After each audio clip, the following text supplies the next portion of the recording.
Good morning. It is indeed a privilege for me to be here with you through this video link to share some of my thoughts on innovations.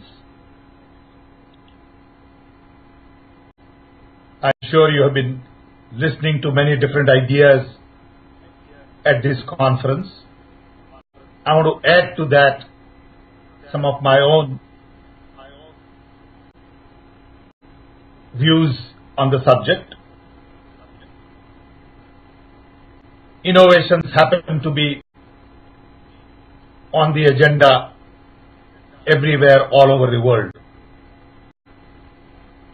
I believe part of the reason is that the web and internet has added a whole new dimension to innovations. Innovations are really driven by people, culture, diversity, ecosystems, and opportunities. Innovations are required to improve productivity, efficiency, reduce cost. Innovations are key to growth and prosperity. To me, innovations redefine everything. To begin with, we must learn to innovate ourselves individually, collectively, at personal level, community level. I look at my own example, and I know that every time I did something important in the area of education, knowledge, innovations, I essentially redefined myself. As son of a carpenter, born and raised in a small little tribal village in Orissa, I had to constantly redefine myself and in the process innovate myself. So innovations are not just about products and services. Innovations are also about communities, individuals, social networks, governments, and many other activities related to our social, political, and economic activities. There are essentially 5 pillars of innovations. Human capital, global dimension, governance, markets, finance, changing nature of the innovations, mainly because it's a dynamic process, and ultimately measurements which set are to measure the impact of innovation. As I mentioned earlier, the web definitely adds a totally new dimension to innovations. Because of web, we get richness in content and we get reach. For example, I have been saying recently that today we are a nation of 1 billion connected people.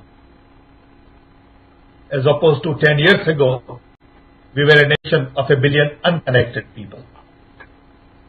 So how do we strategize for a nation of 1 billion connected going forward? And how do we innovate in all aspects of life to really bring about generational change because of the connectivity? If you look at innovations in the last 50 years, we realize that almost everything significant with large impact on the mankind has been invented by the US. Transistor, DNA, genetics, biotech, laser, microprocessor, software. Almost all of the major innovations have come through right kind of ecosystems in the US with risk capital, freedom, flexibility, good education network, entrepreneurship. But in spite of all these great innovations, today we still have hunger, poverty, environmental challenges, violence, terrorism. US innovations have roots in defense because of large amount of funding. And as a result, US has also focused on innovations for the rich, more so than innovations for the poor at the bottom of the pyramid. World over today, best brains are busy solving problems of the rich, and as a result, problems of the poor don't get the kind of talent it deserves.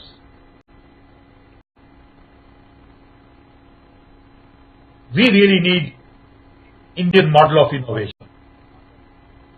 We really need to relook at how innovations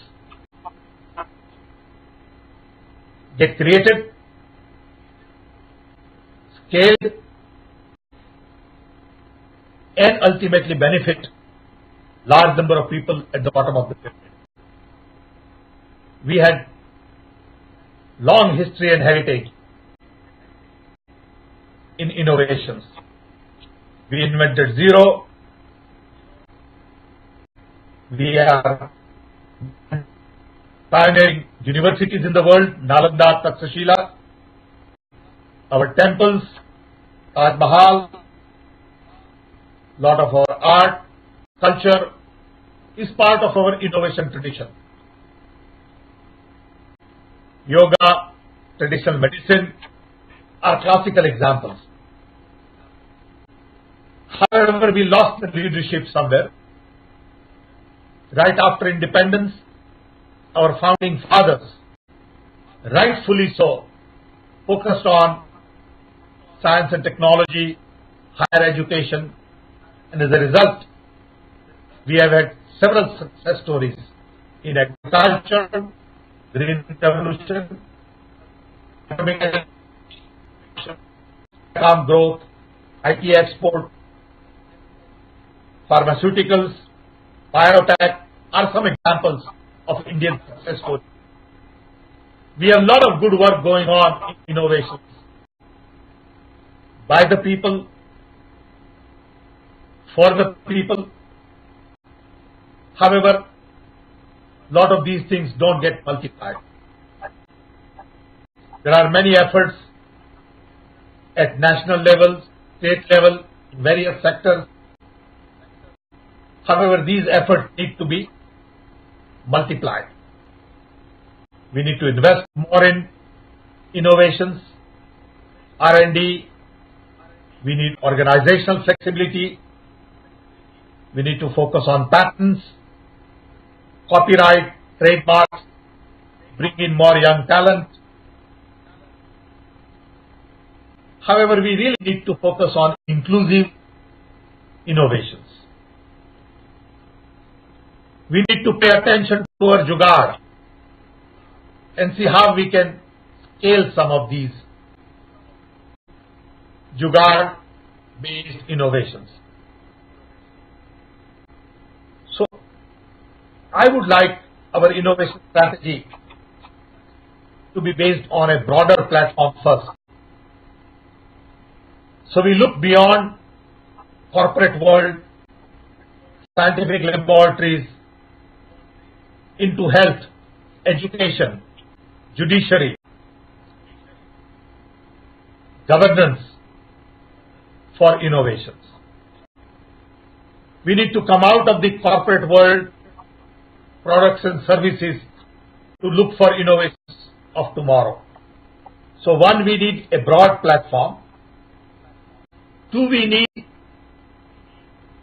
inclusive growth and innovations geared towards inclusive growth, which include access, affordability, include awareness, availability, scalability, sustainability, and we have to make innovations pervasive. Almost all of us need to be thinking about new ways of doing things, with people at the bottom of the pyramid at the core. We need new drivers. For example, we need to focus on durability versus disposability. We need to make innovations locally relevant, globally competitive. All innovations really take place at the edge and not at the core. All innovations today are happening faster than ever before. All innovations require collaborations, multidisciplinary approach, and because of the new tools we are inventing at a different pace than in the past. So we really need to keep our eyes on creating the right ecosystem, which include organizational autonomy, flexibility, institutional integrity, risk capital, incentives, awards, multidisciplinary collaborations. So electrical engineer gets to work with economists, financial service people, voluntary activists, and we really need to create outreach programs for innovations that goes out to villages and every nook and corner of our country. We really need space for discourse on innovation. We don't have enough public discussions on innovations. At the end of the day, in India there are three fundamental challenges: disparity between rich and poor, young and old, rural, urban. We need to bridge that gap. Demography. We have 550 million young below age of 25. What kind of future we are going to create for them? What kind of opportunities, jobs, growth and prosperity we are going to provide them? And at the end, development. We have to expedite the process of development in India. We need to do everything faster. We need more power, more roads, more schools, more colleges, more doctors, more homes. And the pace with which we are going is really not meeting the needs of our people. So how do we innovate to reduce disparity, to get demographic dividends, and to expedite the process of development is the key challenge. We need innovations in infant mortality, in female literacy, food distribution, alternate energy, security, governance, maintenance, and there are hundreds of areas which we need to examine to see how we do things differently. Because some of these things have not given us results we were expecting because we have not been innovating. Technology to me is a great social leveler, second only to death.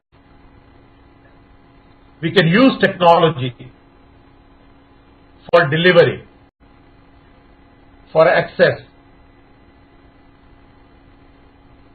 for computational power, information, reorganization.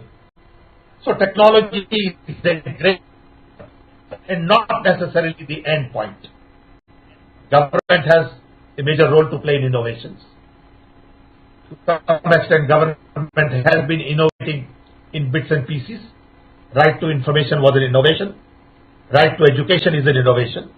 We are building a national knowledge network to connect 1,500 locations with 40 gigabit, 10 gigabit bandwidth to connect all our universities, all our R&D labs, agricultural research, medical research, to collaborate better. This is an innovation. But the key is really for government to re-engineer processes. Just to give you an idea, we have 32 million court cases pending. Can we computerize these court cases? Can we use IT and provide tools for our judges to improve their productivity and efficiency? They are all very capable. They all want to innovate, but we need to give them space and tools to innovate. If we use IT effectively, maybe we can reduce time to justice in India from 15 years today to 3 years tomorrow. That is innovations in judiciary. So everywhere I look, I find room for innovations. An REGA program is an innovation. Knowledge Commission that was set up by Prime Minister Manmohan Singh was an innovation. So if we get the tools of today, knowledge network, IT, modern information systems, can we really begin to do things differently in education? Because education today, the way we teach,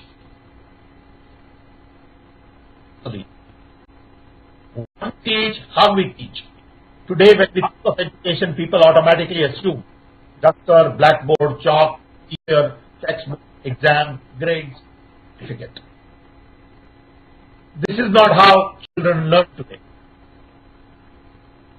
Children learn very differently. They don't learn in a sequential way that many of my generation learn. Today they learn at random.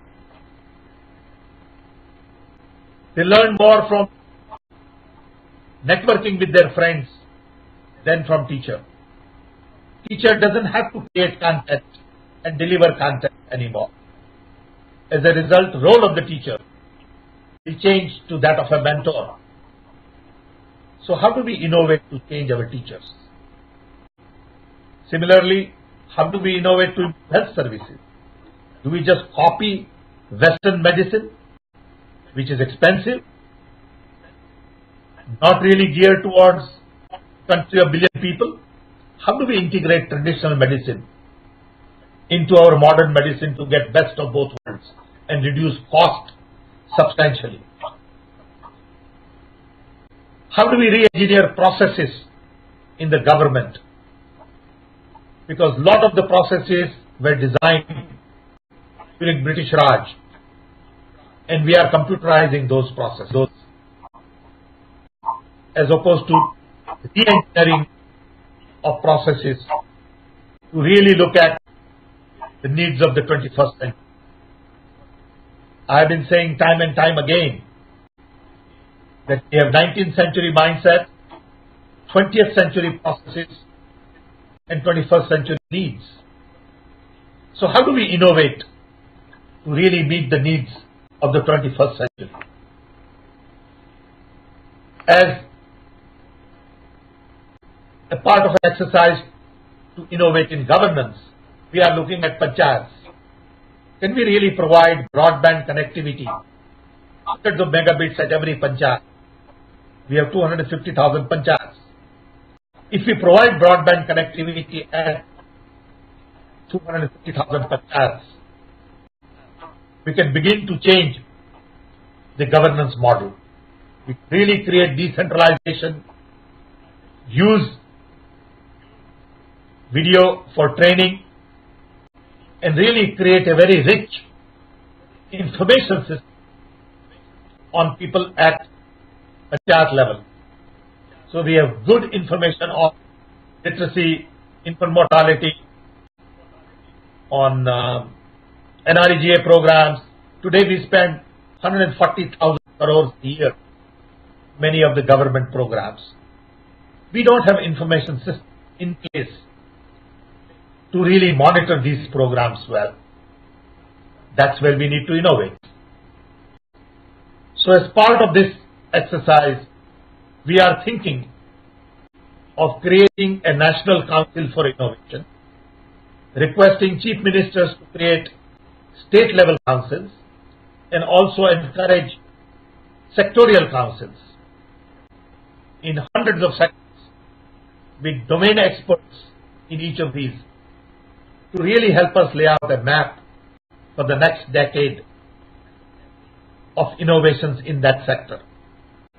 We have the talent, we have the need, but we really need to focus on a new model of innovation and not really copy US and Europe and Japanese are doing. Some of the innovations in the Western world are geared toward gadgets, games, fancy tools. We may not need those tools for everybody in India today. We need to innovate to improve productivity in agriculture. We need to innovate, provide education to large number of people at very low cost. We need to innovate to provide cheaper building material. So wherever I see a need for innovation, I look for Indian model. Then only it will scale. We need innovations in our railways. We need innovations in our e-governance. Recently I have been talking about because on one hand we are the master of ICT in the world, and on the other hand our government still runs on Nadawali 5. Why can't we change those into electronic media? These are some of the challenges we have. At the same time, we need to focus on basic research. We don't produce enough PhDs in the country. We don't have enough of our children going into science and math. We don't produce enough medical doctors. All of these things will require special attention on innovation. We need to improve patent filing system so people learn to file more patents. We need to strengthen our IPR, intellectual property rights.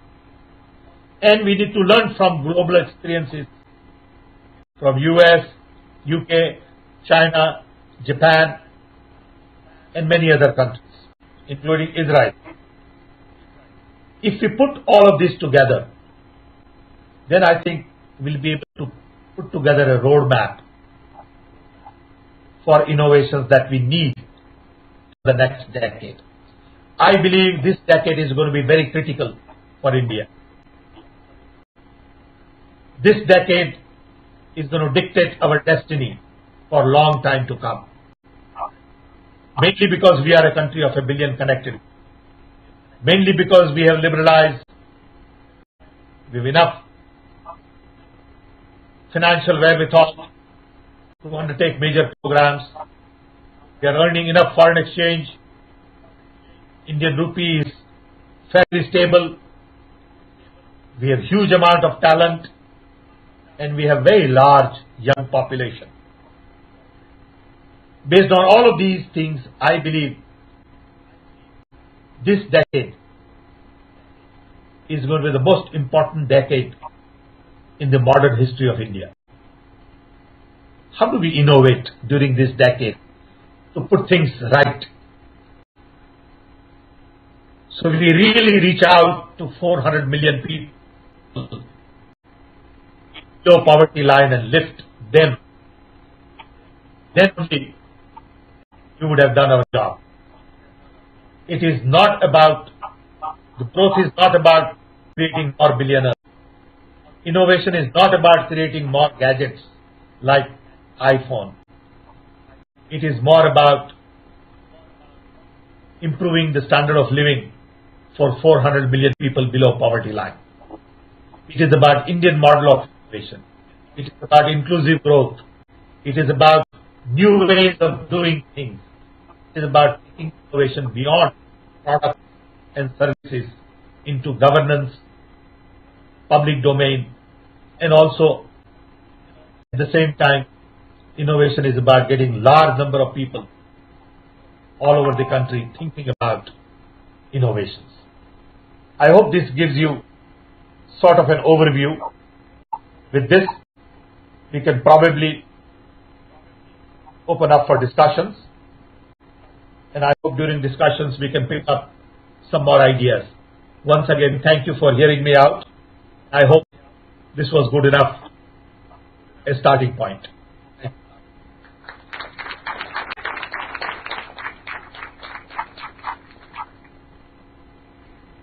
Thank you, Mr. Pitroda. Our own Institute of Learning here, our emphasis also is on social causes and inclusion.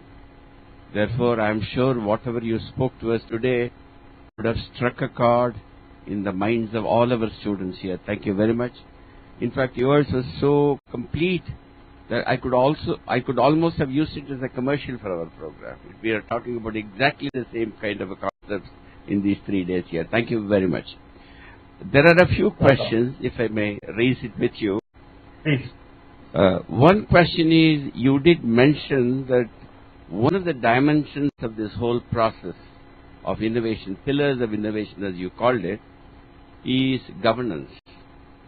As a concept, innovation is a very exciting concept, and that's increasingly something we need to be conscious of and do something about it. You said governance will be an enabler, a sustainer, re-engineer of the whole process. From your experience in governance in the last few years, how confident are you, you believe that this will happen? For example, we have had problems in implementing things like NREGA before. How do you believe this could be overcome, and what do you think could happen? I think we have the tools and wherewithal now to bring about generational change. In a sense, it has taken us 20 years to set up a voice platform. What we need to do now is, on top of the voice platform, we need to create multiple platforms in the government, like broadband, UID, GIS, security, applications, payment. When we create these multiple platforms on top of the voice platform, then we will have the tools to bring about generational change in the governance.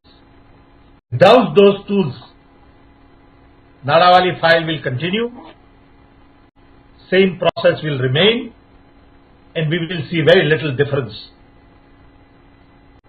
in the way we organize our government. So I think our job is to provide tools. There is right mindset, people want to change, people want to innovate, but they don't have the tools for it. So UID, for example, is a great tool. GIS could be another tool. And we hope that in the next 5 years, we'll be able to provide these platforms for people to innovate. Thank you, Mr. Pitroda. In your travels around the world, you meet young people of different nationalities. You've spent a long time in India too. Is there any specific you want to advise as far as young men here are concerned?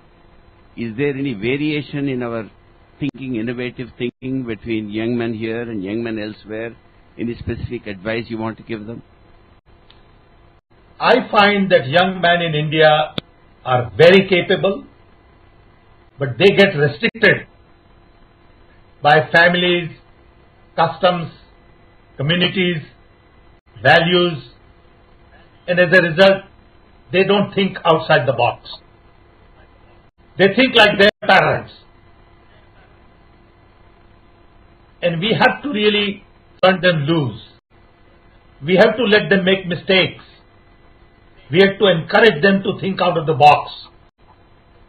And we do not allow our children to think outside the box. I think innovations require you to break boundaries, cross boundaries. And we have to encourage our children to do new things, explore new frontiers.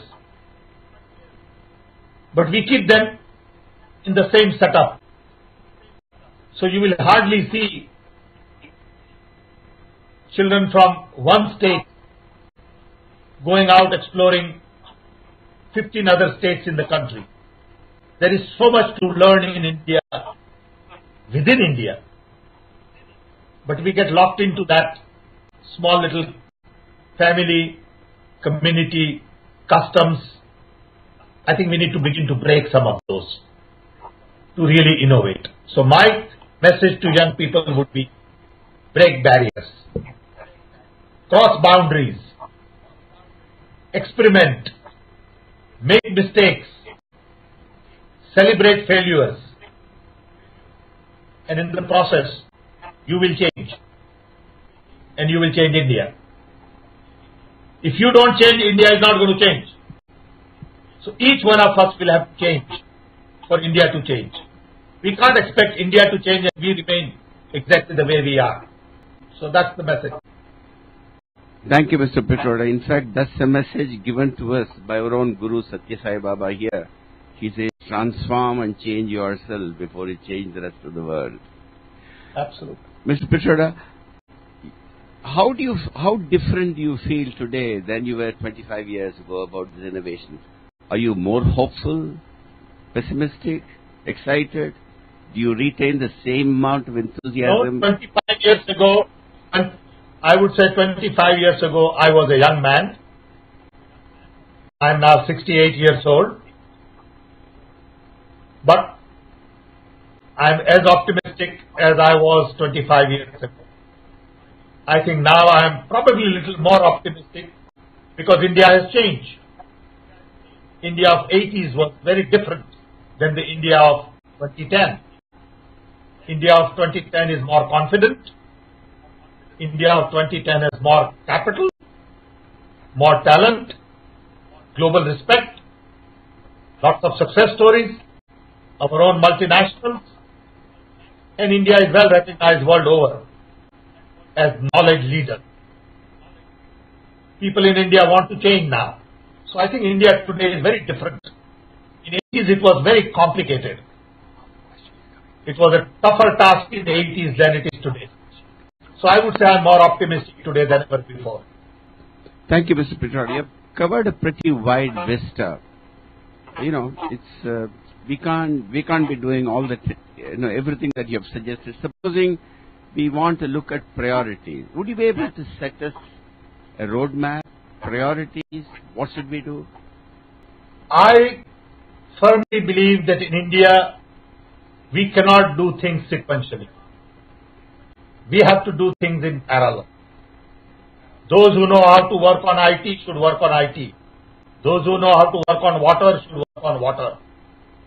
We can't say water is important and energy is not important. People who are experts in energy should work on energy. We need to create millions and millions of dreams, and we need to create millions of opportunities at local level, in our villages, in our district, in our blocks, in our panchayats, and at the same time in multiple sectors, from art and craft to textile to auto industry to water, sanitation, energy, IT. Because at the end of the day, what really matters is education, health, perhaps health first. Health includes food, nutrition, education, infrastructure, energy, roads, power, all that, housing, judiciary, and better governance. We fix these, lots of things will get fixed. But we have a long way to go. You look at dirt all over in India. You look at how we manage our waste. I mean, that's a big challenge. A country of 1 billion people cannot afford not to pay attention to waste management. Our cities are full of garbage. We don't see it because we live there. When you come from outside, it strikes you very hard. So we need to pay attention everywhere. We have a long way to go. Thank you, Mr. Pitroda. We have a whole lot of questions. If I cover all of them, we'll have to keep you up all night. Therefore, rather than doing that, what you would like to do is, when you're in India next, please come and visit us, transfer some of your enthusiasm onto us, see what we are doing, and we look forward to seeing you in India. Thank you very much. Thank you very much. Thanks for giving